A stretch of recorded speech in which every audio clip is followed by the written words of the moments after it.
अस्सलाम वालेकुम। आज हम अफ़गानी नान बना रहे हैं जिन्हें नान पंजाकश भी कहते हैं। तो इसके लिए 2 कप ऑल पर्पज़ फ्लोर या मैदे की ज़रूरत है और इसके अंदर हम 2 कप आटा व्हीट फ्लोर डालेंगे।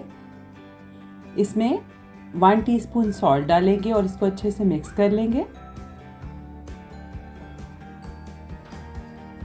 अब मैंने 1 कप गर्म पानी ले लिया है, उसमें 2 टेबलस्पून शुगर और 1 टेबलस्पून यीस्ट डाला है और इसको मिक्स कर 5 मिनट्स के लिए छोड़ दिया है।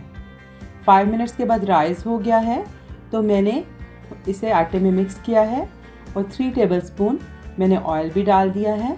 और अब हम नीम गर्म पानी के साथ जितनी हमें ज़रूरत है हम इसका एक आटा तैयार कर लेंगे।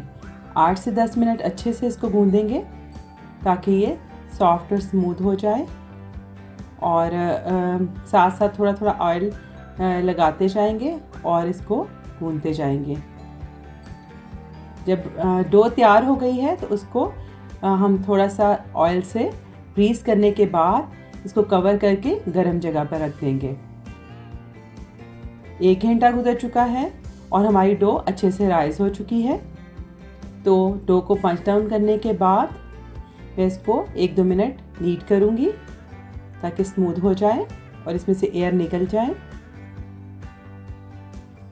और अब मैंने इसको 2 इक्वल पार्ट्स में डिवाइड कर दिया है क्योंकि अफ़गानी नान का साइज़ बड़ा होता है तो बड़े साइज़ के हम नान बनाएंगे। अब मैं इसको हाथों की मदद से फैला रही हूँ। लंबाई के रुख में हम इसको लंबा करते जाएंगे या बेलन की मदद से भी आप बेल सकते हैं। अब मैंने इसको बेकिंग ट्रे में फैला लिया है। अब हम एक स्लरी तैयार करेंगे जो हम इसके ऊपर लगाएंगे। तो उसके लिए मैंने 2 टेबलस्पून मैदा और 2 टेबलस्पून पानी लेकर उसकी एक स्लरी बना ली है। नान के ऊपर हाथ की मदद से जिस तरह अफ़गानी नान के ऊपर निशान होते हैं, ये गहरे से निशान डालने हैं अच्छे से ताकि जो नान है वो बहुत ज़्यादा फूले नहीं। और ये स्लरी जो है वो अच्छे से इसके ऊपर अप्लाई करने के बाद मैं इसके ऊपर सेसमी सीड यानी तिल और कलमंजी या ब्लैक कारावे सीड्स जो है वो मैं लगा रही हूँ, अनियन सीड भी कहते हैं। अब मैं इसको 15 मिनट के लिए 200 डिग्री सेंटीग्रेड या 400 डिग्री फ़ारेनहाइट पे अवन में रख दूँगी।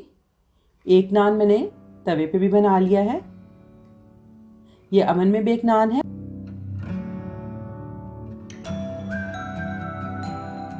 और ये तवे वाला छोटा है। देखिए ये भी बहुत अच्छे से बेक हो गया है। तो अब मैं आपको काट कर भी दिखा देती हूँ कि किस तरह सॉफ्ट और अच्छे हमारे अफ़गानी नान तैयार हुए हैं।